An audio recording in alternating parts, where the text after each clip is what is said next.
Olá, está começando mais um programa em discussão.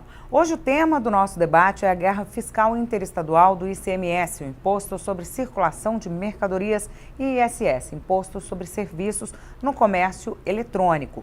O surgimento da economia digital é o maior fenômeno para a economia desde a Revolução Industrial. Só que esse avanço fez com que uma verdadeira batalha se travasse entre estados e municípios pela tributação destes bens. Para explicar melhor esta queda de braço, eu recebo no estúdio Flávio de Erraro Sanches, especialista em Direito Tributário, Paulo Victor Vieira da Rocha, doutor em Direito Econômico, Financeiro e Tributário pela USP, e Vitor Borges Polizelli, doutor e mestre em Direito Tributário pela Faculdade da USP também. Muito obrigada pela presença de todos vocês aqui no estúdio com a gente. Primeiro eu queria que a gente começasse contando para o telespectador, explicando. Vou começar com o Flávio para fazer essa tarefa aí, explicar o que é ICMS, o que é ISS e onde eles se aplicam para a gente abrir a discussão e trazer isso de uma forma mais clara para o telespectador, para a economia digital. Pode ser? Pode sim. Olá, Carla. Um prazer estar novamente com você. Paulo, Vitor, vamos tentar aqui explicar e facilitar para entrar mais a fundo na briga aí, que no fundo é o foco central. O imposto circulação de mercadorias e serviços, ele também atinge transporte e comunicação. É um imposto que foi mudando muito ao longo do tempo e ele alcança hoje em dia fatos geradores bastante diversificados. Mas acho que o que todo mundo conhece, ouve falar, está mais acostumado é com a circulação de mercadoria. E quando se fala de mercadoria e bem digital, você tende a estranhar por que a gente estaria tratando de ICMS.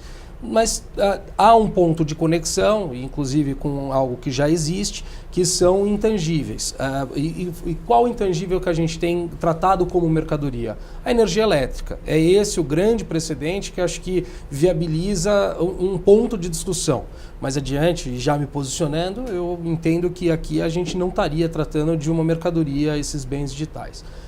Mas mais adiante a gente fala. E por outro lado, a gente tem o imposto sobre serviço, que alcança, como o próprio nome deixa evidente, a prestação de serviço. E a prestação de serviço também com uma evolução legislativa e jurisprudencial, e a jurisprudência evolui, a sociedade evolui e a gente chega no momento atual que a gente vive. Então não é qualquer serviço que é alcançado, são serviços que estão numa lista de serviços que é a legislação, atualmente a Lei Complementar 116, espelhada nas legislações de mais de 5 mil municípios, que dão vazão para ser feita a tributação. Então é isso, a gente tem esses dois impostos para serem eventualmente aplicados sobre os bens digitais, que é o que a gente vai tratar aqui, e não sem razão é que está abrindo o campo de muito debate, até porque, finalizando essa introdução, muitas vezes nenhum imposto nem outro colhem hoje um fato gerador. Esse é o grande problema. Aliás, não vou chamar nem de fato gerador, não colhem um fato da nossa vida, porque a legislação está presa lá atrás e a gente está já evoluindo muito, inclusive tecnologicamente. Eu vou agora para o Paulo. Paulo, a legislação não estava preparada para tudo isso, né? Eu vou pegar o gancho aqui do Flávio. A economia digital foi, e agora tem um grande embaralhamento aí de ideias de para onde vai essa tributação, porque a legislação não se preparou para isso? Não é adequada para isso?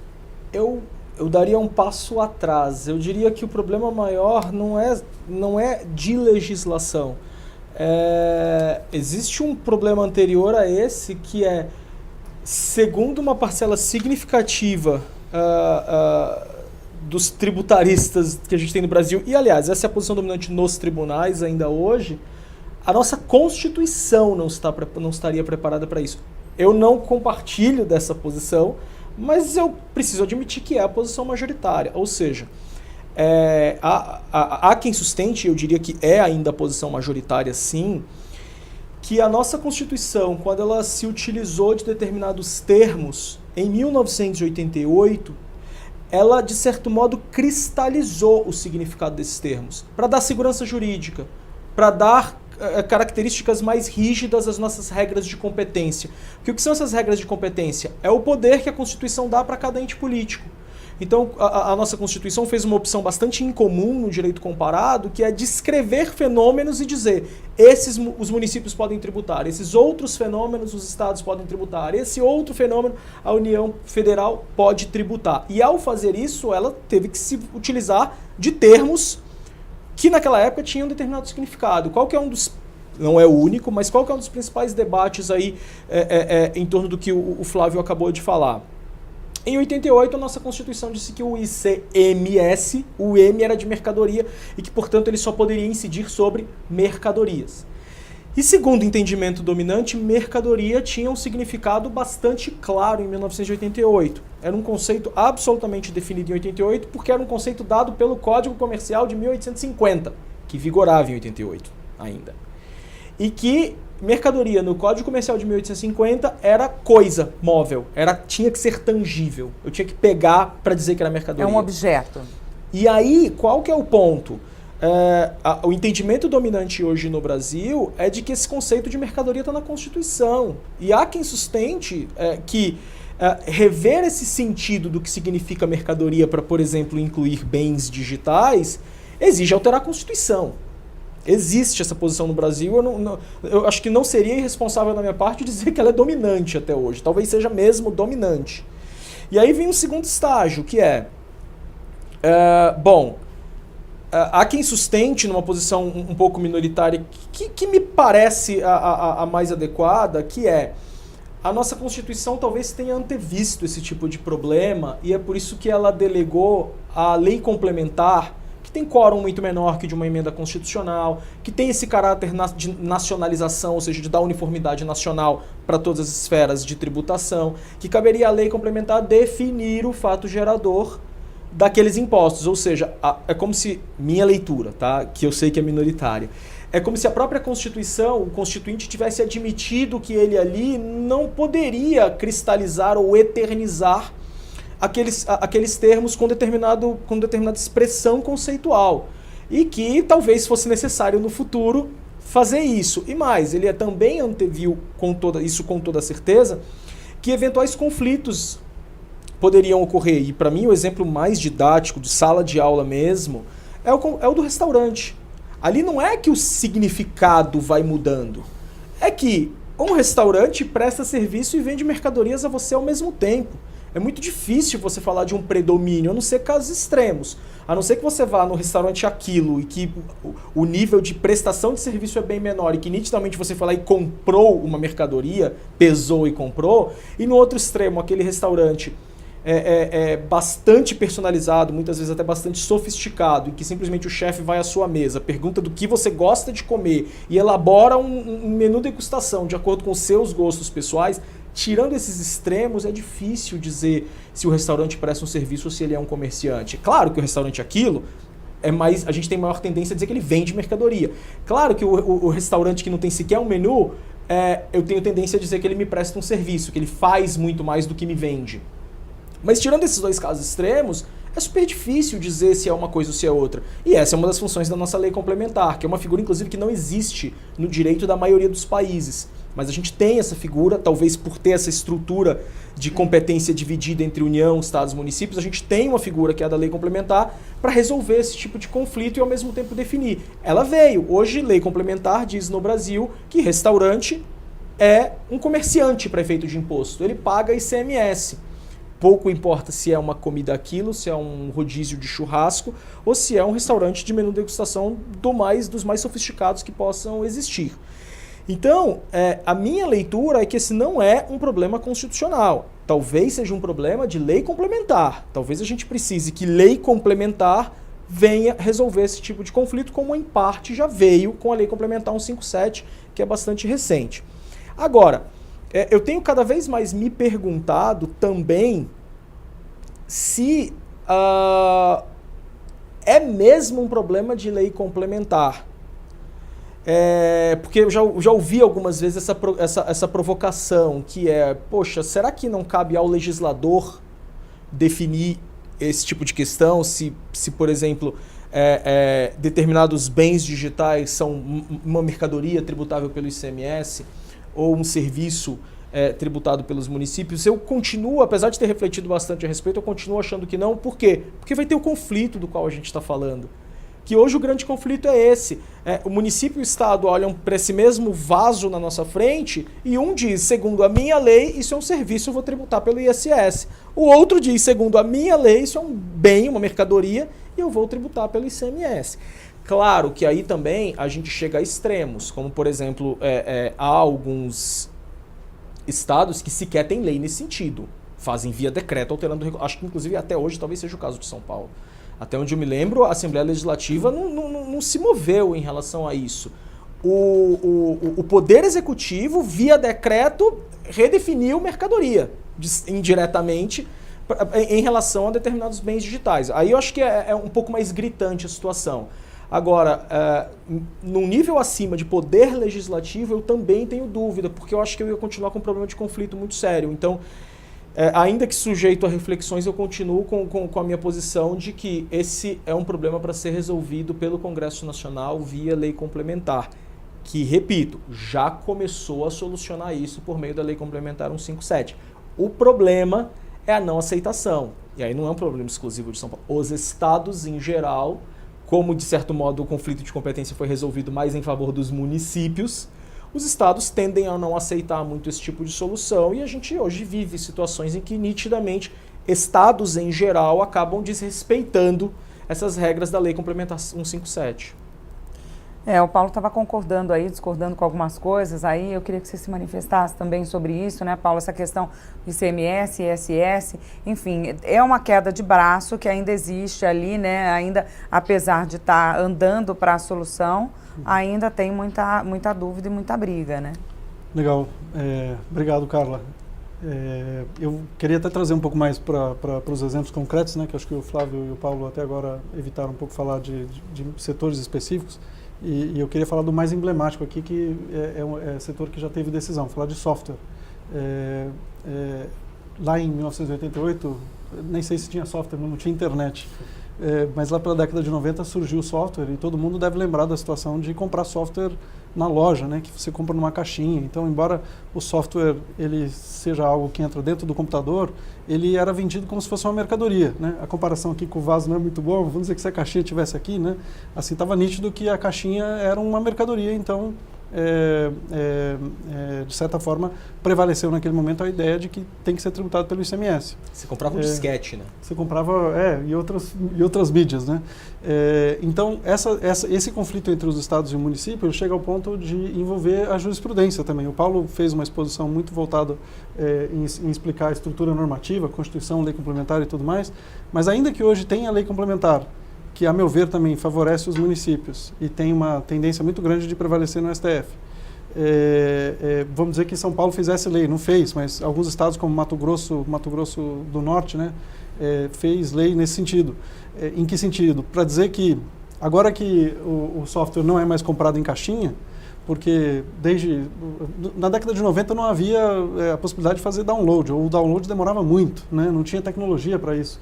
E ao longo desse século essa tecnologia se desenvolveu. Hoje em dia, para baixar uma música, leva um segundo. Antigamente levava muitos minutos, né? O pessoal que usava Napster pode lembrar muito bem disso.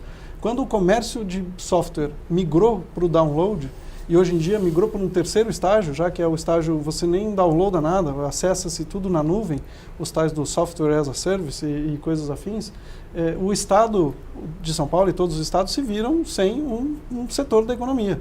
Agora não se cobra mais ICMS, aquele lá não é uma mercadoria física. O que eu faço? Solto uma lei, né? O que eu devo fazer? E aí o que aconteceu? Tem 2 julgamentos do STF que fazem a cabeça do mercado, dos advogados e das pessoas que estão envolvidos nessa discussão. O STF, em 1998, no caso do guindaste, no caso de locação de guindaste, desses guindastes industriais, disse isso, locação de um bem não é serviço. Porque serviço envolve um ser humano. Se você alocar um guindaste com um ser humano para pilotar, aí é um serviço. Mas se você só aluga o guindaste, isso daí não é serviço. Não é serviço e também não é mercadoria. E aí surgem, né, situações, setores da economia que não pagam nem tributo para o Estado e nem tributo para o município. O que, de certa forma, é uma coisa intolerável diante de umas ideias de tributação justa e até dentro do sistema que a Constituição desenhou. Você poderia até dizer que isso cabe para a União tributar, como o Paulo bem expôs, mas a União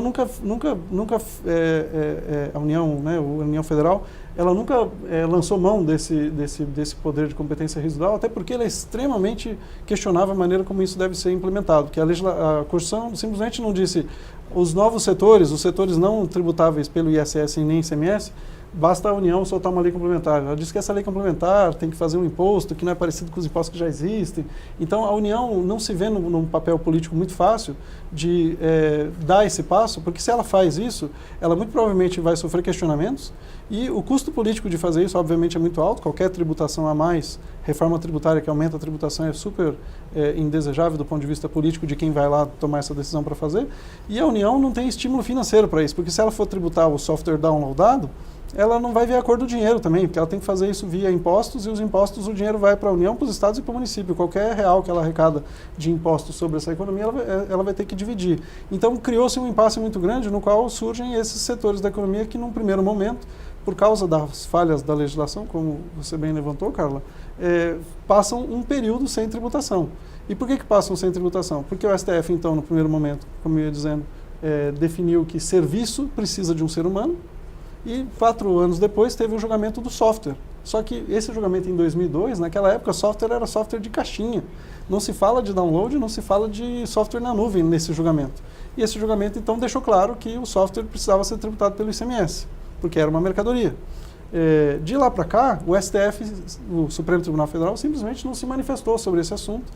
Tem um julgamento muito importante para acontecer, que era para ter acontecido no ano passado, já deu uma movimentada grande no mercado.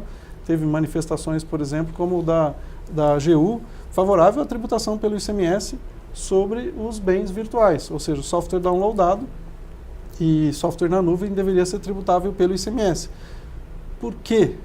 Porque nós decidimos ler a Constituição com outros olhos. E quem faz essa reforma tributária conceitual da Constituição seria o Supremo Tribunal Federal.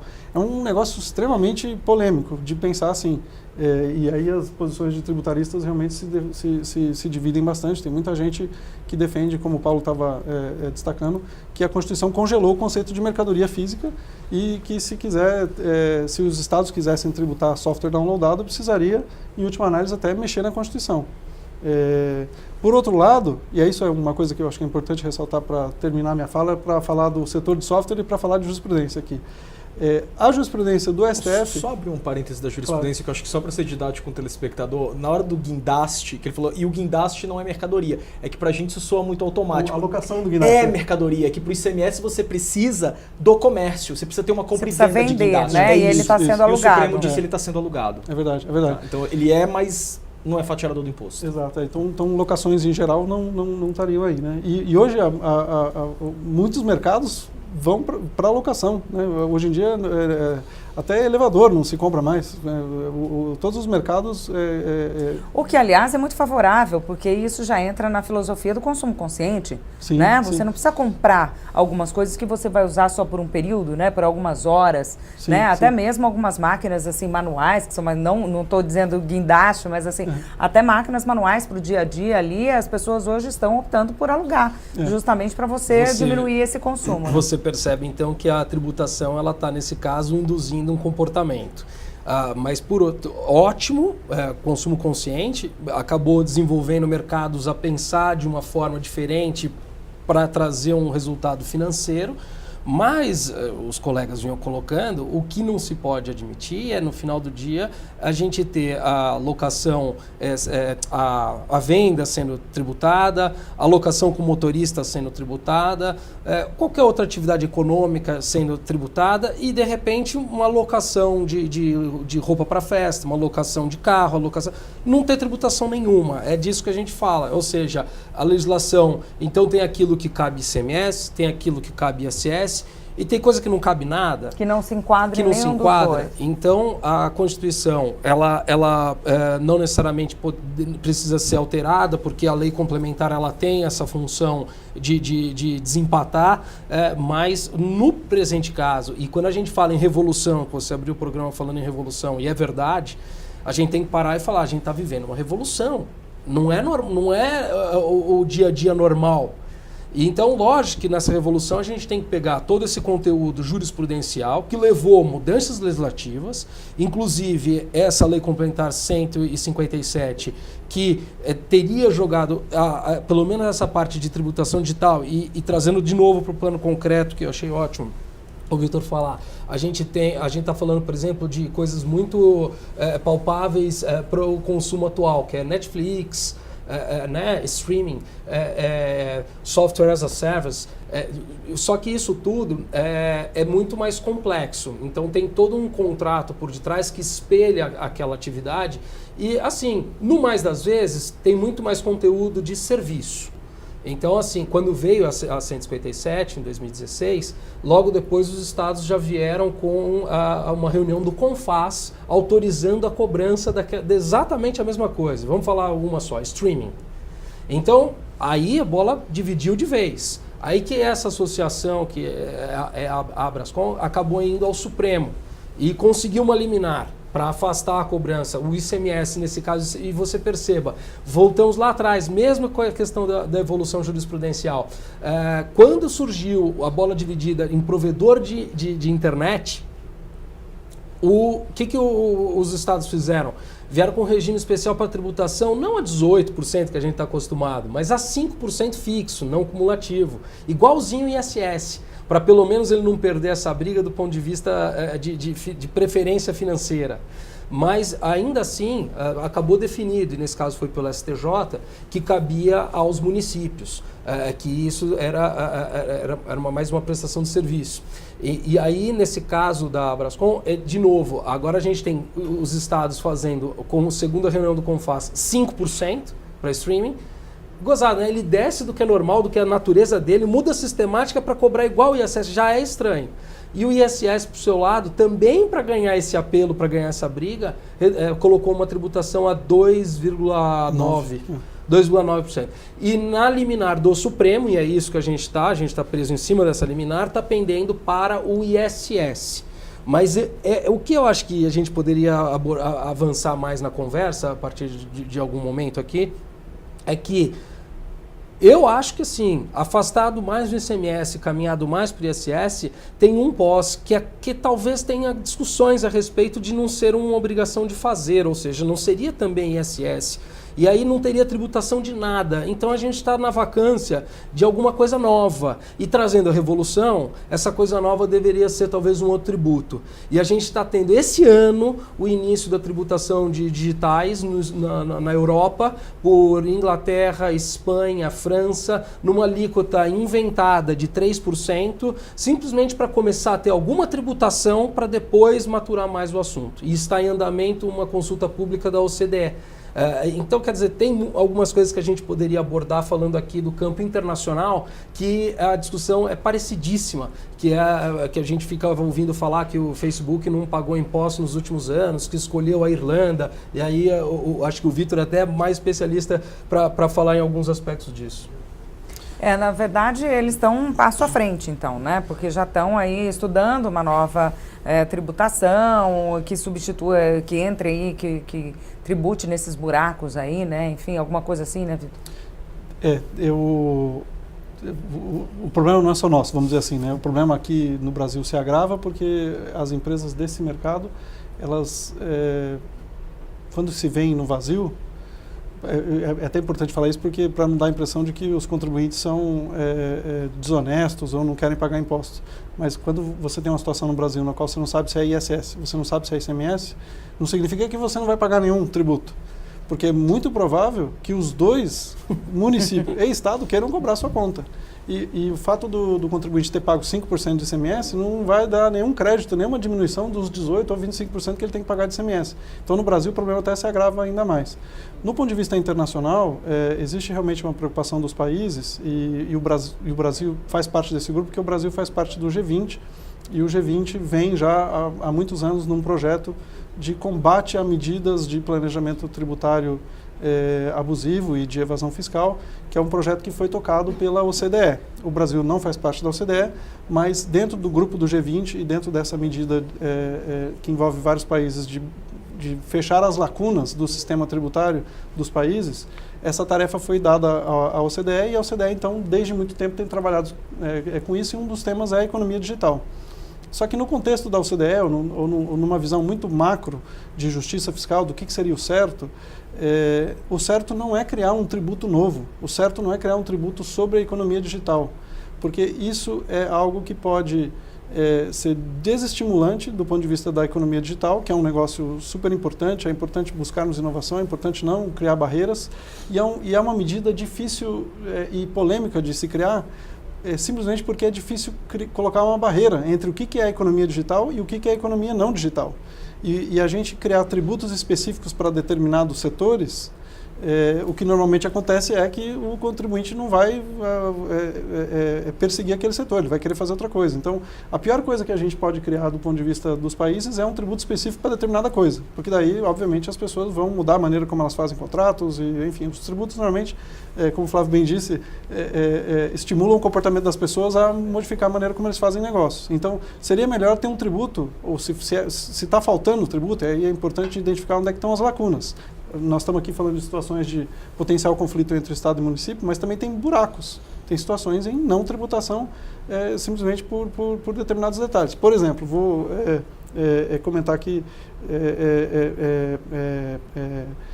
uma coisa que muitos países têm feito, e isso é algo que acho que todos concordam e é uma coisa justa e eficiente de fazer, e eu não vejo acontecer nenhuma medida disso no Brasil.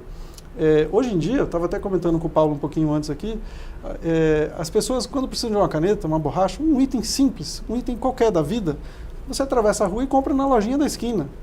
Qualquer coisa, essas coisas pequenas. Era normal, esse comércio de itens super de valor pequeno, né, e dispensáveis, é o comércio pequeno perto. Né?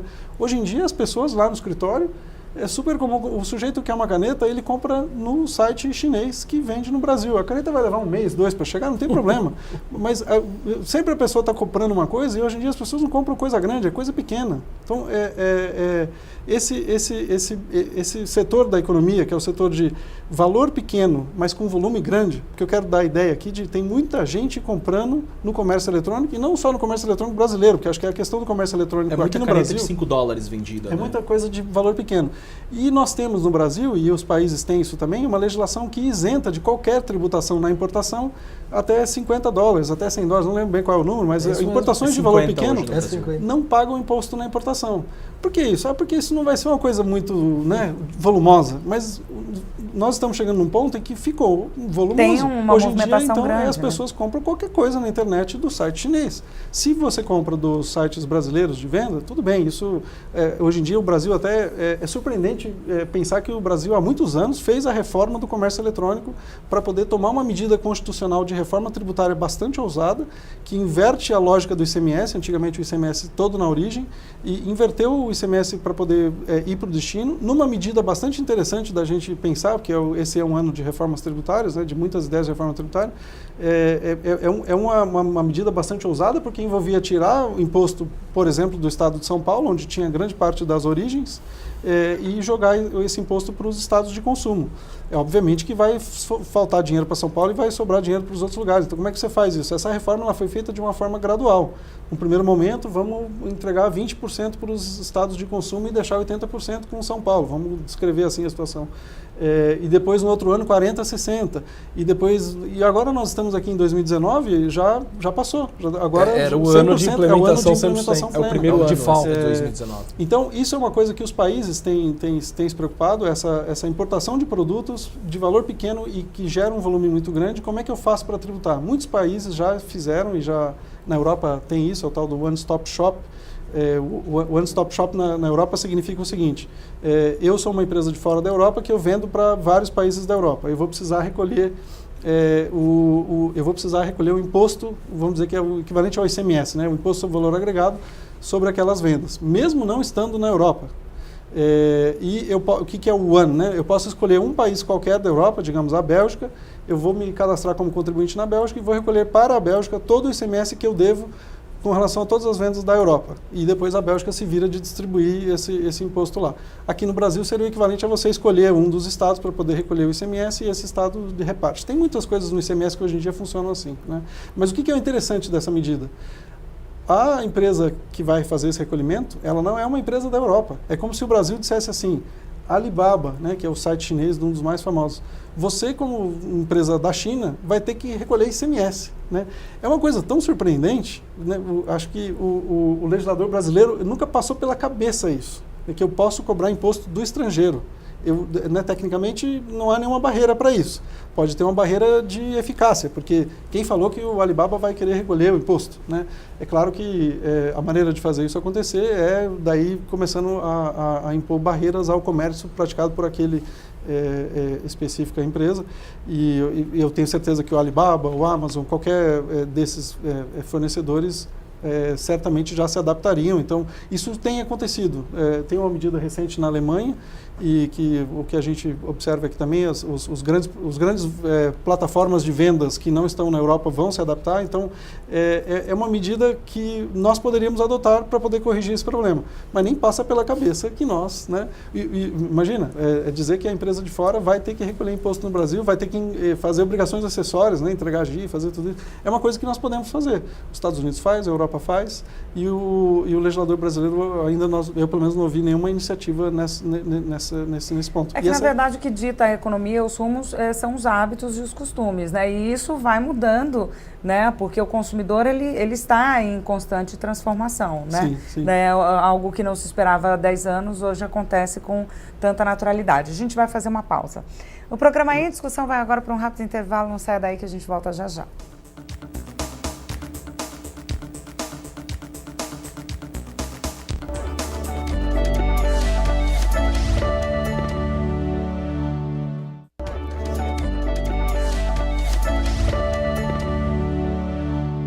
Estamos de volta com o programa Em Discussão, que hoje debate a queda de braços entre estados e municípios pela tributação da economia digital. Comigo no estúdio, Flávio de Raro Sanches, especialista em Direito Tributário, Paulo Victor Vieira da Rocha, doutor em Direito Econômico, Financeiro e Tributário pela USP, e Vitor Borges Polizelli, doutor e mestre em Direito Tributário também pela USP. Bom, no bloco anterior, o Flávio trouxe o Vitor trouxe para a gente uma questão interessante. Eu queria que a gente falasse um pouquinho dessa confusão, o que é digital e o que não é digital. E também explicasse um pouco melhor essa coisa do ISS e ICMS, se um também pode se encaixar na ideologia do outro. Acho que o Paulo tinha aberto essa discussão, né, Paulo? O ponto que eu acho que pode criar uma certa confusão, até no telespectador, porque de fato é uma confusão criada pelo nosso constituinte, é o seguinte: a gente aqui, talvez pelo hábito que a gente tem de lidar com esses temas o dia inteiro, a gente em diversas passagens, a gente discutiu determinados serviços ou bens digitais e acabou chegando à conclusão de que aquilo ali era um serviço. Mas então, se é um serviço, por que haver alguma discussão entre Estado e município se ISS é o Imposto sobre Serviço e o Imposto sobre Serviço dos municípios? Onde que os estados podem pretender alguma coisa em cima de algo que está um pouco fora da discussão? Por que é serviço? Dá a impressão de que o Estado está querendo se aproveitar e, peraí, não está claro que aquilo não é mercadoria, né? Isso. Qual que é o ponto? O ICMS, no passado, chamava ICM, porque era o Imposto sobre Circulação de Mercadorias, ponto. Por que ele virou ICMS? Porque em 88 a Constituição escolheu 3 serviços e colocou para os estados tributarem junto com o ICM, por isso ele virou ICMS, que são os serviços de transporte intermunicipal, serviço de transporte interestadual e serviço de comunicação. E aí começa a disputa, afinal de contas, o que é serviço de comunicação. E eu acho que um exemplo muito emblemático para o telespectador hoje, inserção de publicidade na internet. A gente vê que cada vez mais as empresas investem em publicidade na internet em detrimento das mídias comuns. E aí, a pergunta que municípios até porque e todo estados... mundo está na internet. Exato. Hoje, né? O consumidor está na internet. E aí o ponto estados e municípios se perguntam, isso é um serviço de comunicação? A gente tem debates históricos no Brasil sobre o que seja serviço de comunicação, que vem desde o exemplo do provedor de acesso à internet, que o Flávio bem citou há alguns minutos atrás. O nosso judiciário firmou um conceito de comunicação. discutível, na minha opinião, bastante discutível, mas é o conceito que está afirmado. E segundo este conceito, para mim, eu tenderia a dizer que o serviço de inserção de publicidade na internet tenderia a não ser o serviço de comunicação predominante no Poder Judiciário. Eu discordo desse serviço, desse conceito, mas é o conceito que a gente tem. Então, assim, se eu me afastar um pouco desse conceito na premissa de que não, o Judiciário vai rever isso é uma discussão super antiga, tem mais de 10 anos, tem toda a tendência para ele revisitar um pouquinho esse conceito de serviço de comunicação. Tem de fato, já há precedentes flexibilizando isso e já há precedentes sinalizando o seguinte, inserir publicidade na internet pode sim ser comunicação. E aí o que acontece? O que era para solucionar acirra o embate, porque agora os Estados dizem, bom, já que isso pode ser um serviço de comunicação, eu vou em cima desse serviço, que afinal de contas hoje representa uma fatia da economia muito significativa. Eu diria a você que, inclusive, eu arriscaria dizer que hoje, em disputa no estado de São Paulo, em matéria de ICMS, provavelmente os casos de maior valor dizem respeito à inserção de publicidade na internet. Alguns dos casos de maior valor hoje em disputa no estado de São Paulo são casos de quem presta serviço de anúncio na internet. Aí, acho que até não tem problema em a gente citar nomes. Google, Facebook, Yahoo, IG, são essas as disputas hoje acaloradas e que giram também em torno dessa discussão. Isso é um serviço de comunicação ou isso não é? E aí vem um outro problema. A Lei Complementar 157, que a gente já tanto citou aqui, em tese, resolveu esse conflito e disse isso é um serviço tributável pelos municípios. Então, em princípio, daqui para frente... Ela definiu, né? Ela só que nomeou. tem um problema. Eu tenho bilhões de reais em disputa, em processos, em casos anteriores a essa lei. Essa lei pode resolver esse conflito retroativamente? Não tinha solução para o conflito. Agora tem. Essa solução vale para os casos em curso? Ela não prevê isso. Ela não prevê. Ela não pode. Aí a gente tem uma polêmica. A regra para o passado. Eu não sei se eu compartilho dessa posição de que ela não pode. Por quê? Porque talvez eu seja literal demais aqui com a minha interpretação. Mas a Constituição fala, se eu não estiver enganado, que cabe à lei complementar resolver conflito de competência. Resolver é diferente de prevenir. Se a Constituição quisesse que a lei complementar viesse somente para prevenir, por que falar em resolver e não em prevenir?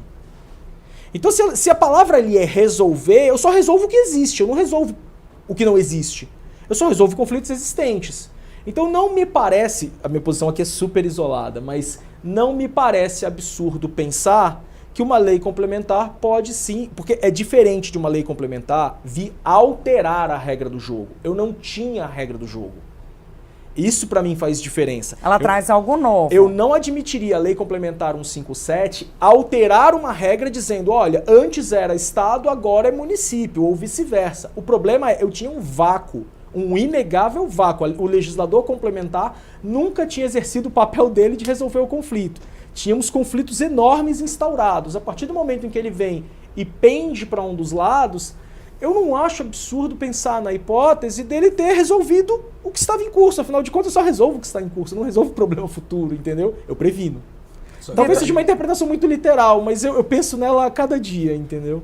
Como é que fica nessa situação, Vitor? E aí, o que passou? O que passou continua aí sendo objeto de briga e de disputa e de queda de braço, enfim. Realmente, tomando como pressuposto o que o Paulo disse, né, se a gente admite que a legislação anterior a esta Lei Complementar 157 já estava perfeita para poder permitir a tributação pelo ICMS e pelo ISS, até dá para admitir esse pensamento, mas não é normalmente assim que os tribunais enxergam. Então, eu tenho para mim que a Lei Complementar, de fato, trouxe para... atingiu muitos setores da economia digital, então fornecimento de áudio, vídeo e conteúdos por streaming, que é o caso do Netflix e também o caso de muitos softwares que são entregues na nuvem, hospedagem de dados, captura muita coisa. Ela revoluciona a ideia do que a gente estava falando aqui do guindaste, que o serviço precisa ter uma pessoa. A nova lei complementar brasileira, e isso é desde 2003, quando ela previu que software precisava pagar ISS, ela pressupõe serviço não como uma obrigação de fazer, não como uma coisa que tem uma pessoa. Ela pressupõe uma utilidade, um benefício decorrente do uso de determinada coisa, por exemplo, poderia ser serviço, e o STF, em outras situações, já validou essa posição. Então, discordando um pouco do Paulo aqui, eu tenho para mim que a lei complementar ela resolve para o futuro. Ela diz, daqui para frente é ISS. Daqui para trás, ela não pode mudar a regra do jogo para o passado. Então, o que ainda está em processo, qual que é a tendência aí de que se resolva de que forma, de que lado pende? Eu já ouvi de colegas do município de São Paulo uma explicação do porquê que... porque assim, a Constituição Federal ela previu mercadoria e serviço e a confusão está instaurada, porque a economia digital não é nem uma coisa nem outra, você não sabe se é bicho ou planta. E a Constituição já deu o mecanismo. Precisa ter uma lei complementar. Lei complementar o que é? Uma lei feita pelo Congresso lá em Brasília.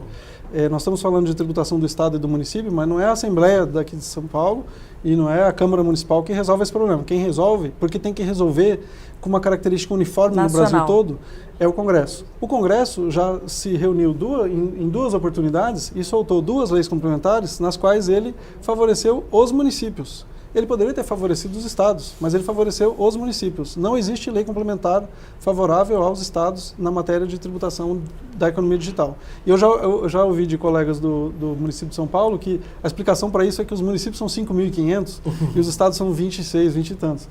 Então, o número de pessoas que vão a Brasília para poder fazer pressão é muito maior do lado dos municípios do que do lado dos estados. Então, por essa razão é que talvez o Congresso tenha tomado esse tipo de decisão. Estou tomando a decisão como se fosse uma decisão política e não uma decisão puramente técnica. Que de fato razão não tão gloriosa, mas que, na verdade, tendo a lei complementar, e daí os municípios, depois da lei complementar, vieram a se adequar. Então, acho que para o passado, se havia já cobrança por parte de algum município, ela se torna inválida, mesmo que tenha sido decidido que cabe ao município, porque cabe a partir dali, na medida em que a legislação foi posterior ao regulamentar.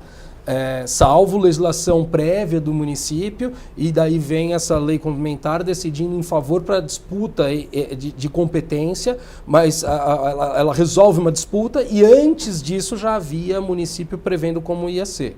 Mas, na verdade, as legislações municipais elas não eram boas para se tributar esse tipo de atividade, que eu não gosto nem de chamar de serviço, porque ela não parece ter um conteúdo de serviço, parece ter um conteúdo de utilidade. E eu acho que, no fundo, tudo isso vai acabar se resolvendo, muito provavelmente, na medida em que a gente está caminhando para ter uma reforma tributária até que enfim, e muito próximo do que seria lá o IVA, aqui na proposta legislativa é o IBS, né, que já está sendo bastante discutido no nosso meio, e ele vai suprir uma enorme quantidade de tributos num único, que vai facilitar depois a distribuição, e até ia fazer esse gancho nessa questão de facilitar a distribuição, que você, por exemplo, no exemplo que ele deu internacional, de pagar a Bélgica, e a Bélgica se encarrega de distribuir, porque um grande problema do contribuinte é que ele fica com uma obrigação muito além do pagar o tributo.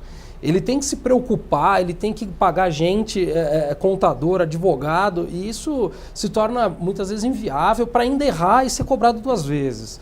E aí eu acho que, por exemplo, teve uma lei complementar que definiu que o serviço de transporte passageiro, tipo Uber ou qualquer outro por aplicativo, você tem, agora é pago, o ISS é devido para o local em que é feito o transporte e não mais para a sede dessa empresa de aplicativo de transporte. Eu acho isso até adequado, mais distributivo e tal, mas olha a dificuldade, imagina essa empresa de aplicativo tendo que pagar para cada um dos municípios, como se organiza isso e tal. Tudo bem que no primeiro momento se atribua a ela essa responsabilidade, mas tanto melhor que seja facilitado e que os municípios, estados e União organizem isso, já que o interesse e o dinheiro vai ser deles. Pode dizer, claro, da minha posição minoritária?